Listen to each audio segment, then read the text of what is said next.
58. We're on. Wait. Oh, yeah, you said I'm ready to go whenever. We're ready to go. I'm ready to go. Mike the Cop here, guys. Thank you for tuning in. A little last minute. I had not planned, as I woke up this morning, to go live. But a couple of things came across my desk today, as it were. And by desk, I mean my phone, because that's my key to everything. What's up, everybody that's showing up? I went on, I don't know if you guys have heard of him. You know, a lot of you guys that keep up with what I do know that I was on Gavin McInnes' show a couple times this last month. And I've actually been on Graham Allen's show on CRTV, also on CRTV. Graham Allen, the Daily Rants guy, and he has tons of videos on Facebook and now has a Facebook Watch TV. So Facebook's coming after you, YouTube. And I don't blame him because YouTube is killing me, man. They're killing me, demonetizing everything and giving me a hard time about just about every video that I post. So anyway, I was on his show and we had talked about a couple of topics, and these news stories were part of that. And I thought, holy crap, it's a good opportunity to go live and talk today. So little last minute, underpaid producer was kind enough to make his way into the studio to help me out here. Yeah, you're welcome. I'm so busy. So incredibly busy. Well, you're running again, so that's good. I am running again to CVS's all across Michigan. That's an inside joke for the podcast. What's up, everybody? I appreciate all you guys showing up here. So, hi. Welcome. We're going to talk about, I called this a tale of two teenagers. Debated what to call it. But last week, within 24 hours of one another, at least maybe it wasn't technically 24 hours, Antoine Rose was killed by East Pittsburgh police on June 19th. And then Lesandro Guzman-Feliz was killed by presumed gang members in the Bronx on June 20th. And this is an interesting case of juxtaposing two losses of life next to each other. And I don't know that I honestly have many conclusions for you, but I think it's a good exercise for us to look at the idea of comparing and contrasting how these situations are being handled in the media, what our reaction to them is, that kind of stuff. Holy cow, getting super chats. I appreciate that. Gregory Riojas says, tell the UPP I said hey. So he super chatted. Hey, Gregory Thank Riojas. Thank you, AM Bear. I appreciate you watching me on Gavin. I appreciate that.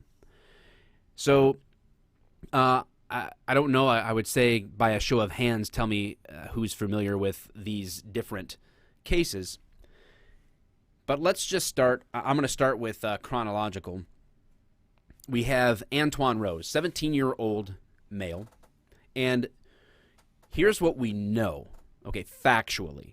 I stay away a lot of times from tons of media coverage because I try to stick with, reality. And here's what we know. That there was a shooting from a vehicle, and that vehicle left a victim, the gunshots out of that vehicle left a 22-year-old victim that police responded to. The victim, who had been shot but was still alive, gives a description of the car that had been involved in the shooting and says there's bullet damage in the back. It describes this vehicle in decent enough detail that 13 minutes later, East Pittsburgh police officer. What's that? I said, dang, that throat bubble. Yeah, sorry. 13 minutes later, East Pittsburgh picks up on the vehicle and pulls it over. Now, whoa, what's going on over there, dude? Yikes. Said it was muted. Hey, your friend is back, by the way. Random is awesome with his KKK posts. All right, this will be easy from here. You think so? Yes. Is it? What can we do? Remove? Yeah, I can remove, but how do you stop them? Oh, yeah, hold on. Put user in timeout, hide user on channel. I tried to hide him last time, and there's another... the whatever, so we'll see. We're trying, guys. Don't pay attention to him. All right. 13 minutes later, they pick up on this vehicle and they stop. And one officer is getting the driver in cuffs, what we know is that 2 guns are inside this vehicle. Another officer pulls up, and Antoine and another subject, who is still not caught, run from the vehicle. Now, call me crazy, innocent people don't run. Unless you're Harrison Ford in that one movie. Do you remember what that was called? What's the name of that movie, guys? Which movie? Harrison Ford. He gets accused of killing his wife, and he didn't kill his wife, and he's on the run. I'm too young for that. You've never seen that? It's a good flick. What's the name of that, guys? Help me out here. The Fugitive. Yes, thank you so much. The Fugitive. So unless you're Harrison Ford in The Fugitive, innocent people don't run. Thank you, Miguel. We're getting spammed by like 1 million because there's a delay in the stream. So it's just like The Fugitive. So they run from the scene. A second officer that had arrived, not the officer handcuffing the driver, fires, and I believe he hit Antoine 3 times. Antoine subsequently dies. He is shot running away. And on Antoine, they find an empty 9mm magazine. And here's a little side note for you guys. They're not called clips. The news calls them clips. Clips are for females' hair or males that have Jesus hair. That's what clips are for, okay? Although I'm not convinced Jesus had long hair. I think it's just for the pictures. It was very common in those days for them to have short hair. I don't know about this long hair stuff. So that's the basic breakdown, okay, of what happened there. Now, of course, everyone is wanting to talk about how Antoine, of course, they put all the pictures up of Antoine smiling and happy and, blowing up balloons and making balloon animals and whatever else, that the pictures that they post. And I'm not excited. I'm not happy. I'm not gloating. I'm not glad. I'm not content that this teenager, 17 years old, lost his life. I think it was needless. But not because there was no precipitation on his part that led to this. Now, before you think that I'm just jumping on the officer's side, I'm not. So just stick with me here. But the way that it's being portrayed in the media is that Antoine was an unarmed black male running away and was shot in the back by the police. So, those are all factual statements. They're also all loaded and skewed statements to elicit a response in the typical target demographic of those publications. So, of course, if it was just an issue of 2 cops standing around and saying, hey, do you think I can shoot this one in the back? No, I don't think you can do it. And they bet lunch on who can shoot who in the back fastest. Clearly, this would be not up for debate at all. However, what you have, I don't know, Tristan asked if they've released the race of the officer. They had not, as of the last time that I looked, which was about 2 hours ago. They had not, that I saw. So race is not even a factor in this for me. I don't know that it matters, but I don't know the race involved with the officer. Normally they would release it very fast if he was white, so I wonder if he wasn't, because it wouldn't fit the narrative. So they have to kind of figure out how they're going to spin that. I don't know though, so I'm not going to say. The facts are also, right, so you see the facts. This unarmed teenager shot in the back. The facts are that he was in a car with bullet hole damage that had been identified in a drive-by shooting. There were 2 guns in the vehicle. He had an empty magazine in his pocket. So, thank you, Kid Mechanic. I appreciate that. I'm glad you felt the need. I appreciate it. It's very welcomed. Those are also facts. Now, here's how the law works, folks, with justified versus unjustified shootings. Now, the officer has been charged charged with homicide. There's a particular name. If you go UPP, can you go over to that spinning thing, the Antoine Rose shooting? That one. No, shoot, that's not it. I must have clicked out of that tab. There was a specific name, and it included a wide range of possible charges underneath it. Criminal homicide. I think that's what it was. Holy crowd! I can't even talk. Holy crowd. I can't even talk, Deputy Skunk. Thank you so much. Holy crowd, I Deputy Skunk. bow to you, sir. Thank you, Tristan. So, criminal homicide includes all these other ranges. Could be first degree, second degree, manslaughter, all these different lesser charges underneath. So they kind of like have this blanket thing that they're charging him criminal homicide with.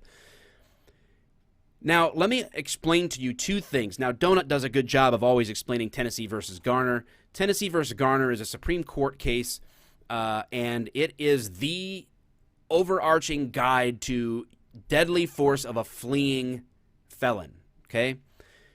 You have a subject that is now believed to have been involved in a shooting, a drive-by, in the presence of firearms, two in the car that they were in, running from the scene of contact with police. Thank you, Conservative Russian. I appreciate that. Tell Vladimir I said hello. The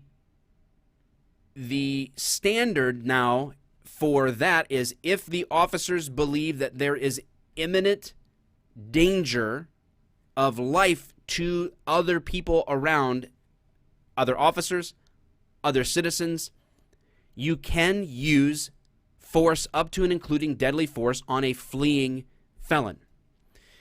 Now, the courtroom is going to be the place where this shakes out, because the standard for use of force is also the reasonableness of that use of force.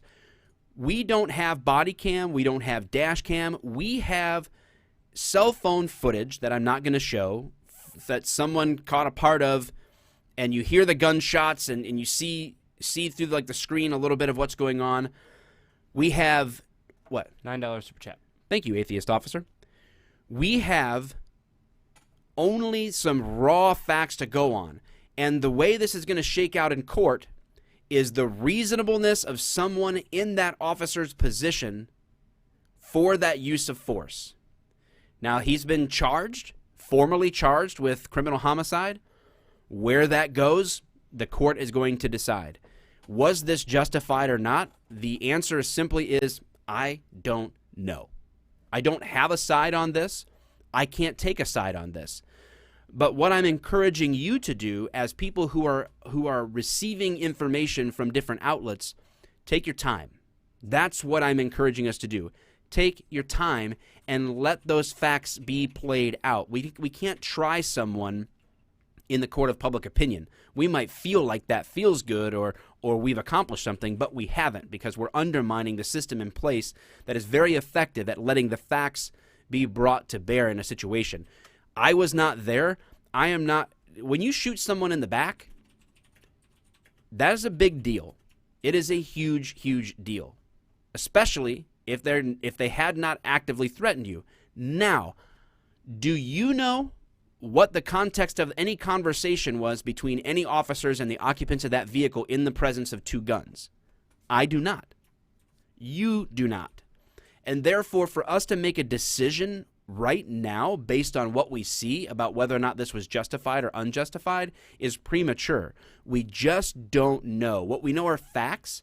Yes, we have one slanted notion that this is a happy-go-lucky kid who just happened to have an empty magazine, a 9mm magazine in his pocket, and just happened to be coming from a car that happened to have guns in it, and just happened to be in the car that matched the exact description of someone, a car full of people who had shot someone in a drive-by. There's that. They leave all those other parts out. So yeah, that's true. And that's to slant us in one direction. But over here, we have those facts that we're looking at and going, well, we have court cases that guide use of force. We have all of these things. So now I know, I promise you there are going to be people in the comments on this video who are going to say this is typical Mike the Cop because he's defending the officers. Someone is literally shot in the back, running away, posing no threat, and he is defending him. No. Chill out. Slow your roll, moron, because I'm not making a declaration of I believe this is justified or I believe this is unjustified. I'm just simply pointing out it's interesting to me how automatically you're only going to get a narrow sliver of the information given to you by those that want you to think there is a conspiracy from the police to just go kill people randomly. And like I said earlier, it wasn't two cops betting who could shoot people in the back first. That didn't happen. The police did not create a shooting of another 22-year-old person who, I don't even know their race. Were they black? Was this black on black crime? Where would the outrage be then? And we're going to get to that with this idea of minority on minority crime. I'm going to talk about that in a second with the next case. But just fascinating to me, and I think it should be something that you need to be aware of. You need to think for yourself. You need to be educated. You cannot depend on the mainstream media. You cannot depend on social media to give you the facts as they sit. There is a slant, and what I am trying to communicate to you right now, even as an active police officer, even as someone who is involved in the law enforcement community to help support them and work with them, the reality is that even me, I'm not just automatically defending the officer. I'm defending the officer's ability to have a fair trial based on the facts, a fair shake based on the facts. And neither you nor I were there. There may be information that comes out in terms of witnesses or conversations, and it's going to be for people to decide, would a reasonable person in that officer's shoes, given these circumstances, have made the same decision? And I hope that he's able to get a fair trial for that. I hope everybody that's accused of a crime gets a fair trial, to be honest with you, because if I was accused of a crime, I would want a fair trial. So that's what we know. That's what we're working with. And why the reason I wanted to juxtapose this is because another teenager also lost his life last week and is handled very differently, and it also strangely involves the cops. Sort of. I need a sip of my coffee, so stand by. I need to get that. You're sound swift. How effect. many people have you banned today? Probably like 5. Maybe. Are they all the same person? Maybe 3 to 5. Yeah. There was only one other. Him and a buddy might have been doing it, or he might have had 2 computers open. Yeah, maybe. I don't know. All right. Don't forget to leave a like on the video, guys. We have a bunch of people watching, but not as many likes as the amount of people like the watching. video while you're watching, guys. Click like. It's not hard. Yeah, It's please. just one click, one press on your smartphone. Every your like and phone. every share helps us overcome YouTube not really liking us too much. So we're there. I saw that Undisputed Devils. Yeah. You told me to stay safe. Yeah. I appreciate that. Thank you. Isn't it homicide regardless if a cop uses deadly force? Well, the homicide is the taking of a life. So someone has to die for it to be homicide. You can use deadly force without killing someone. I'm not sure what the exact question is. So if you want to come back and ask that later at the end, I'll do that. How long have we been going? I want to know how much time I have to talk about this next one. We have been going for about. Oh man, why is it cut off? I don't know. What the heck? 18 minutes. Oh, we got to move, folks. All right. So the next thing happened in the Bronx. Lesandro Guzman-Feliz, 15 years old this time. And the difference between these two is there's also a picture of him looking nice, and he's, in this case, wearing a New York Police Department Explorers jacket.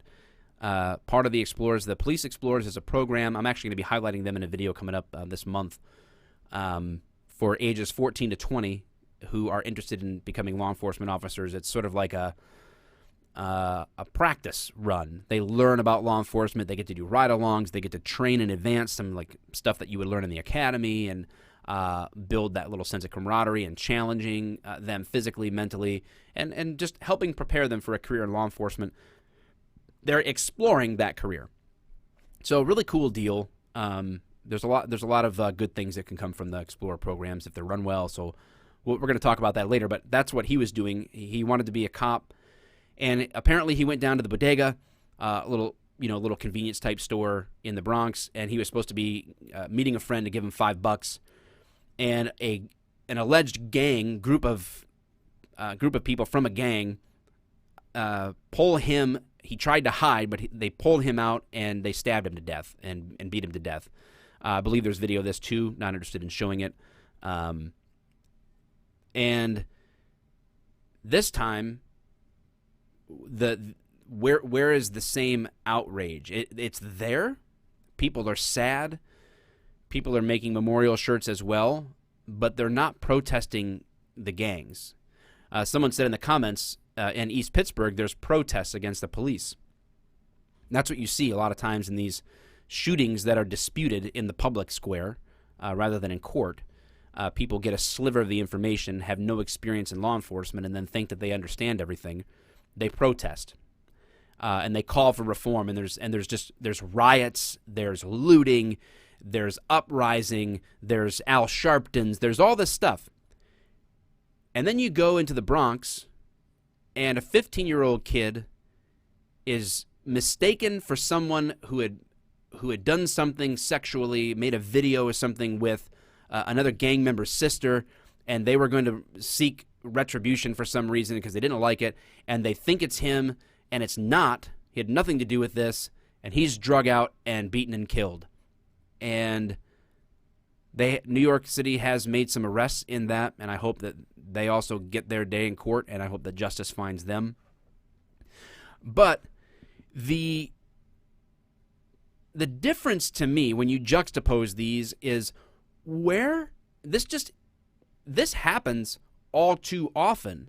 We just don't hear about these. We hear about all the cop shootings. Anymore, we hear about all the notable cop shootings. And it's always immediately the cop's fault on some level on social media. I guarantee it. And you got to fight that perception. You got to educate like I'm trying to do here on these things. Try to give people a balanced perspective of what's going on.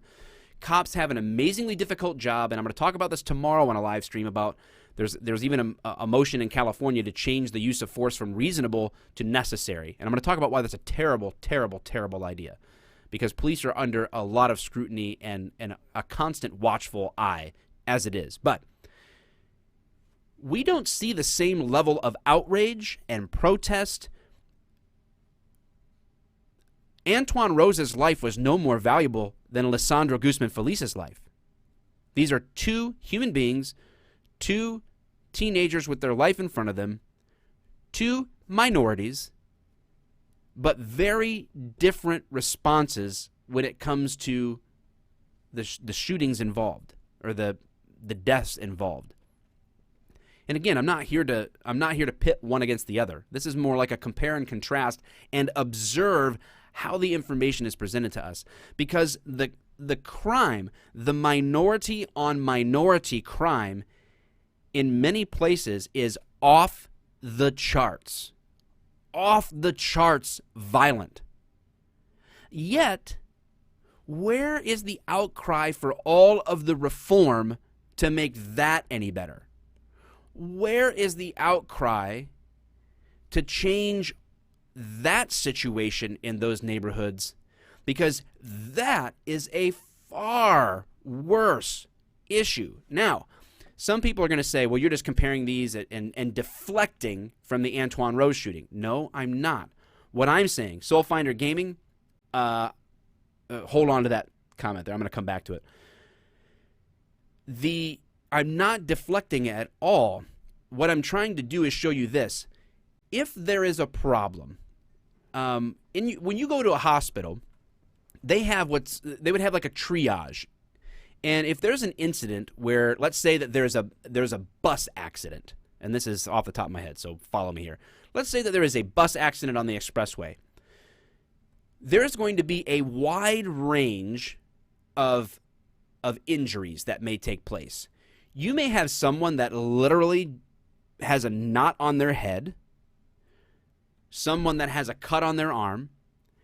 You may have someone else with a broken leg, and you may have someone else who is unconscious and actively bleeding. Medical personnel has to line those up and figure out what's the most critical to address. What I'm seeing when I see these incidents back-to-back days is that the thrust is we need to deal with police brutality, we need to deal with police shootings, and then on the next day, no major outcry for we need to deal with minority on minority violence. It's out of control. Which is killing more people? So depending on which news sources you look at, you're going to get a skewed view of which is actually more of an issue. Where should we spend our time as a society battling both for perception and reality when it comes to addressing the cause of these types of problems in our communities? And I just find it's sad that both of these kids lost their lives, but it's also telling how both of these stories are being played out in the media.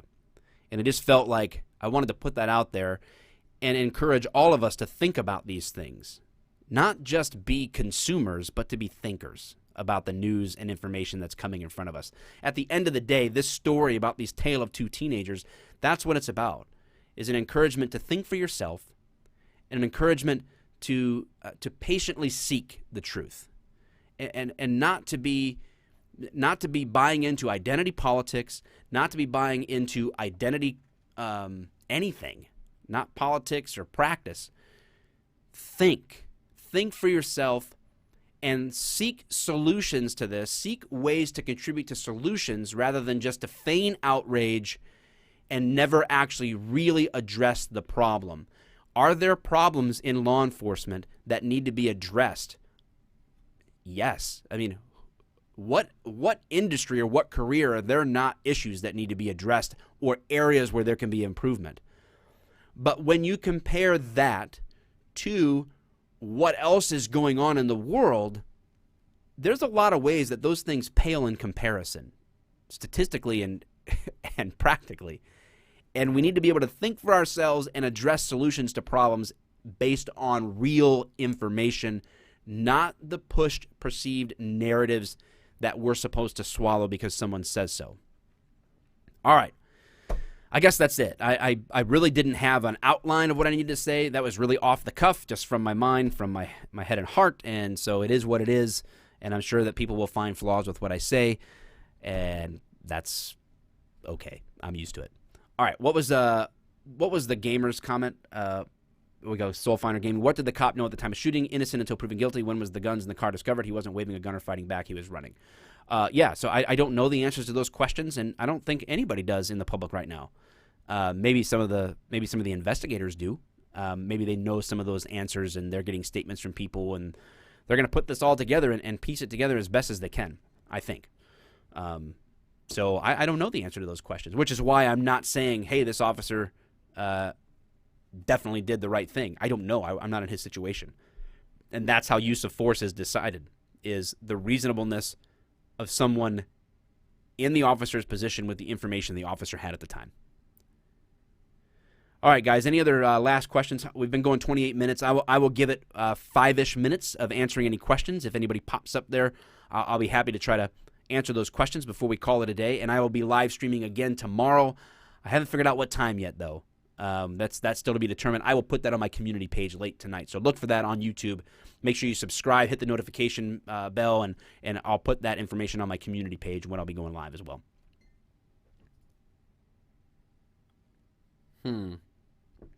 Where does the donation go?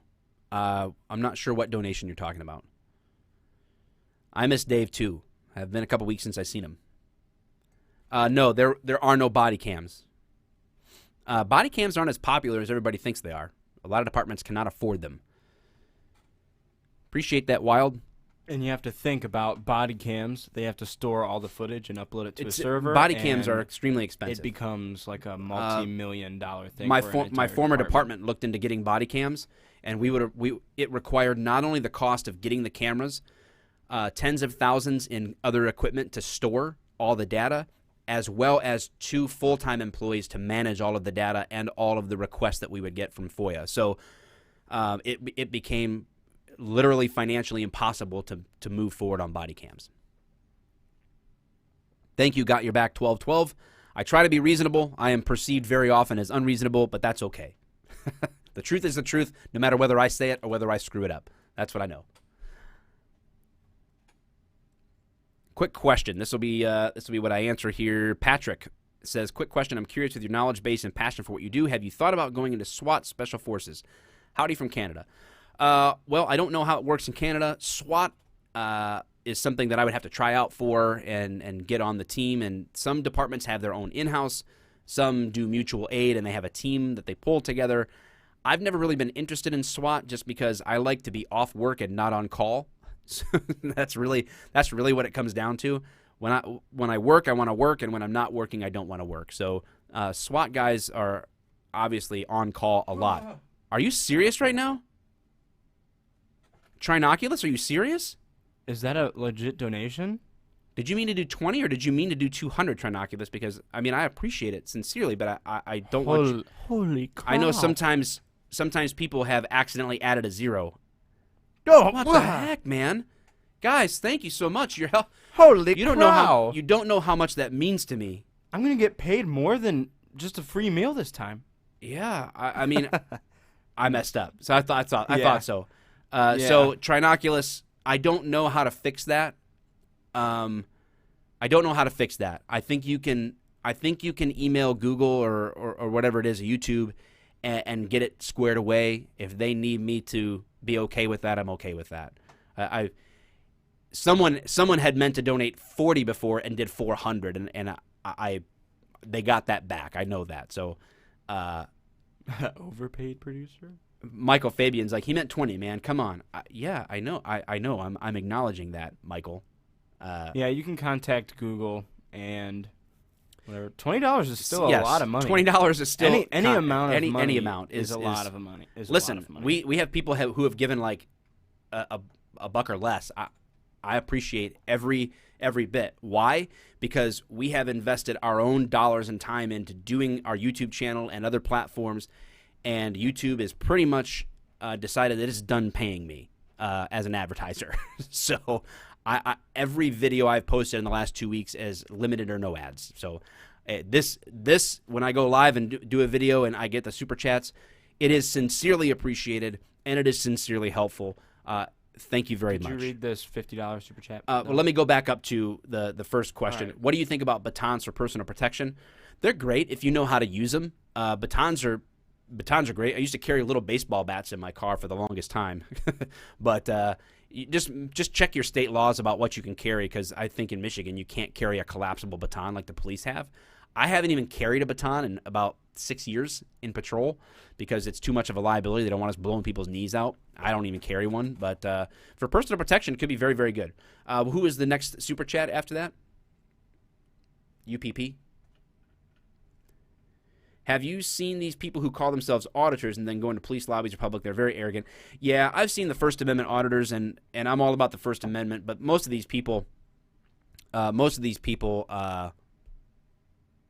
they're just there to get a reaction. It's not genuine, and that's what bothers me about it. It's like a lot of the open carry people. I fully support open carry, but a lot of people do it just to get a rise out of people and just to make it onto YouTube. So whatever. Someone asked me. Oh, I just popped up, and this is the last one. I really got to go. Harold Cochran, does Tennessee versus it's Garner with no D apply when fleeing felon has no visible weapon? Yes. Yeah. It depends on the reasonable belief that that person, if they get away, is a threat, an imminent threat to officers or the community. And don't use the word community because I don't know that the court case actually does it. Go watch Donut Operator's Tennessee versus Garner explanation. I'm not going to do it any better than him, so that's why I'll never do a Tennessee versus Garner video, because he is great at it. So you might as well just watch his. That's it, guys. Corey with the super chat, another $1.99. Thank you so much, guys. Get your $180 back from your keystroke mistake. But everybody that did the super chat, thank you so much. I am humbled at your support, and I appreciate it, and it keeps me motivated, keeps me going, and hopefully there's a lot more to come. I am going to live stream tomorrow on the use of force, reasonableness versus necessary. We'll talk about that tomorrow. I'll see you then.